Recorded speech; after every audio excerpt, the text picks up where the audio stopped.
everybody! So we are going to do our first audiobook on the channel, and you all voted for Alice in Wonderland, which is an interesting choice. I read it before and it was largely incomprehensible to me, but we're going to give it a go. Alright, so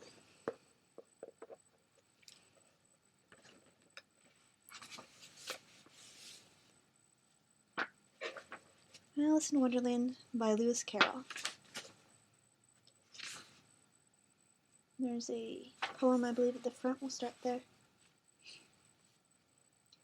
All in the golden afternoon, full leisurely we glide, for both our oars, with little skill, by little arms are plied, while little hands make vain pretense our wanderings to guide. Ah, cruel three, in such an hour, beneath such dreamy weather, to beg a tale of breath too weak to stir the tiniest feather. Yet what can one poor voice avail against three tongues together? Imperious Prima flashes forth her edict to begin it. In gentler tone, Secunda hopes there will be nonsense in it. Well, Tertia interrupts the tale not more than once a minute. Anon to sudden silence won, in fancy they pursue the dream child moving through a land of wonders wild and new. In friendly chat with bird or beast, and half believe it true, and ever as the story drained the wells of fancy dry, and faintly strove that weary one to put the subject by. The rest next time, it is next time, the happy voices cry. Thus grew the tale of Wonderland, thus slowly, one by one, its quaint events were hammered out, and now the tale is done. And home we steer a merry crew beneath the setting sun. Alice, a childish story take, and with a gentle hand lay it where childhood's dreams are twined in memory's mystic band, like pilgrims' withered wreath of flowers plucked in a far-off land.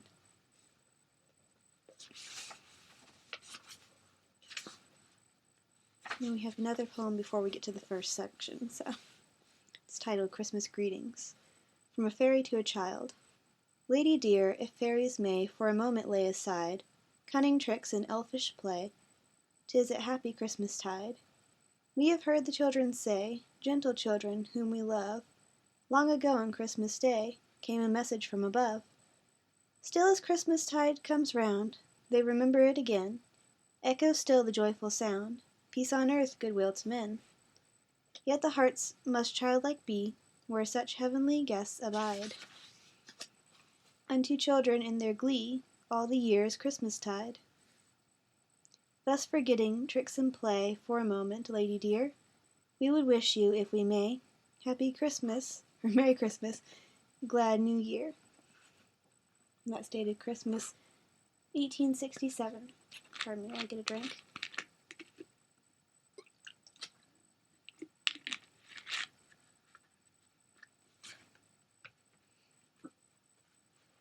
Down the Rabbit Hole. This is the first chapter. Alice was beginning to get very tired of sitting by her sister on the bank, and of having nothing to do. Once or twice she had peeped into the book her sister was reading, but it had no pictures or conversations in it. And what is the use of a book, thought Alice, without pictures or conversations? So she was considering in her own mind, as well as she could, for the hot day had made her feel very sleepy and stupid, whether the pleasure of making a daisy chain would be worth the trouble of getting up and picking the daisies, when suddenly a white rabbit with pink eyes ran close by her. There was nothing so very remarkable in that, nor did Alice think it so very much out of the way to hear the rabbit say to itself, oh dear, I shall be too late." Sorry. When she thought it over afterwards, it occurred to her that she ought to have wondered at this, but at the time it all seemed quite natural.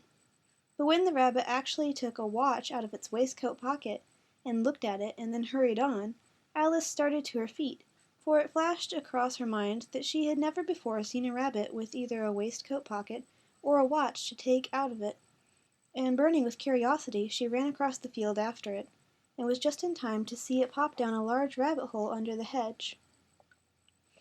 In another moment, down went Alice after it, never once considering how in the world she was to get out again. The rabbit hole went straight on like a tunnel for some way, and then dipped suddenly down, so suddenly that Alice had not a moment to think about stopping herself before she found herself falling down what seemed to be a very deep well. Either the well was very deep, or she fell very slowly, for she had plenty of time as she went down to look about her, and to wonder what was going to happen next. First she tried to look down and make out what she was coming to, but it was too dark to see anything. Then she looked at the sides of the well and noticed that they were filled with cupboards and bookshelves. Here and there she saw maps and pictures hung upon pegs. She took down a jar from one of the shelves as she passed. It was labeled Orange Marmalade, but to her great disappointment it was empty. She did not like to drop the jar for fear of killing somebody underneath, so managed to put it into one of the cupboards as she fell past it. Well, thought Alice to herself, after such a fall as this, I shall think nothing of tumbling downstairs. How brave they'll all think me at home. Why, I wouldn't say anything about it, even if I fell off the top of the house, which was very likely true. Down, down, down. Would the fall never come to an end? I wonder how many miles I've fallen by this time, she said aloud. I must be getting somewhere near the center of the earth. Let me see. That would be 4,000 miles down, I think. For you see, Alice had learnt several things of this sort in her lessons in the schoolroom, and though this was not a very good opportunity for showing off her knowledge, as there was no one to listen to her, still it was good practice to say it over. Yes, that's about the right distance, but then I wonder what latitude or longitude I've got to. Alice had not the slightest idea what latitude was or longitude either, but she thought they were very nice grand words to say. Presently she began again. I wonder if I shall fall right through the earth. How funny it'll seem to come out among the people that walk with their heads downwards. The antipathies, I think. She was rather glad there was no one listening this time, as it didn't sound at all the right word. But I shall have to ask them what the name of the country is, you know. Please, ma'am, is this New Zealand or Australia? And she tried to curtsy as she spoke. Fancy curtsying as you're falling through the air. Do you think you could manage it? And what an ignorant little girl she'll think me for asking. No, it'll never do to ask. Perhaps I shall see it written up somewhere. Down, down, down. There was nothing else to do, so Alice soon began talking again. Dinah'll miss me very much tonight, I should think. Dinah was the cat. I hope they'll remember her saucer of milk at tea time. Dinah, my dear, I wish you were down here with me. There are no mice in the air, I'm afraid, but you might catch a bat, and that's very like a mouse, you know. But do cats eat bats, I wonder? And here Alice began to get rather sleepy, and went on saying to herself, in a dreamy sort of way, do cats eat bats? Do cats eat bats? And sometimes, do bats eat cats? For you see, as she couldn't answer either question, it didn't much matter which way she put it. She felt that she was dozing off, and had just begun to dream that she was walking hand in hand with Dinah, and was saying to her very earnestly, Now, Dinah, tell me the truth. Do you ever eat a bat?